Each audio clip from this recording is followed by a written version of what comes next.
Hello guys, 2-3 ദിവസമായല്ലേ Christmas ഒക്കെ കഴിഞ്ഞിട്ട്. പക്ഷെ നമ്മുടെ ഗാലറി കിടക്കുന്ന വീഡിയോ എങ്ങനെ നമ്മൾ ഡിലീറ്റ് ചെയ്യും.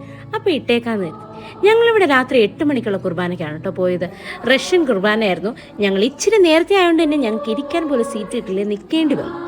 അങ്ങനെ നിന്ന് കുർബാനയെ കണ്ടു കഴിഞ്ഞപ്പോഴത്തേക്ക് അച്ഛൻ പറഞ്ഞു മലയാളം പാട്ടും ഇംഗ്ലീഷ് സോങ് ഒക്കെ പാടാമെന്ന് പറഞ്ഞു. അങ്ങനെ കുറച്ച് നേരം അതൊക്കെ പാടി ഞങ്ങളെല്ലാവർക്കും മെരി ക്രിസ്മസ് പറഞ്ഞ് ഞങ്ങൾ ഇറങ്ങി. അത് കഴിഞ്ഞപ്പോൾ ഞങ്ങളുടെ ഫ്ലാറ്റിൻ്റെ ഓപ്പോസിറ്റുള്ള നമ്മുടെ ട്രീൻ്റെ അടുത്ത് പോയി കുറച്ച് വീഡിയോസും ഫോട്ടോസൊക്കെ എടുത്തു. നല്ല രസമുണ്ടായിരുന്നു കാണാനായിട്ട് അടുത്തോട്ട്. അപ്പോൾ അവിടെ കുറച്ച് കുട്ടികളൊക്കെ നിന്ന് കളിക്കുന്നുണ്ടായിരുന്നു. സാൻഡയുടെ ഉടുപ്പൊക്കെ ഇട്ട് നല്ല ക്യൂട്ടായിരുന്നു അതൊക്കെ കാണാൻ. അത് കഴിഞ്ഞ് ഞങ്ങൾ നേരത്തെ പള്ളിയിൽ പോകുന്നതിന് മുന്നേ തന്നെ ഞങ്ങൾ പ്രോൺസ് ബിരിയാണിയും ബീഫ് റോസ്റ്റും ചിക്കൻ ഹണി ഗാർലിക് ചിക്കനും പ്രിപ്പയർ ചെയ്ത് വെച്ചിട്ടാണ് പോയത്. ഞങ്ങൾ റൂമിലോട്ട് പിന്നെ കേക്കും വൈനും ഈ ഉണ്ടാക്കിയ ഫുഡൊക്കെ കൊണ്ടുവച്ചു. എന്നിട്ട് ഞങ്ങൾ അവിടെ പാട്ടൊക്കെ വെച്ച് നന്നായിട്ട് ഞങ്ങളുടെ ക്രിസ്മസ് ആഘോഷിച്ചു. അത്രയേ ഉള്ളൂ ഗായ്സ്. Thanks for watching.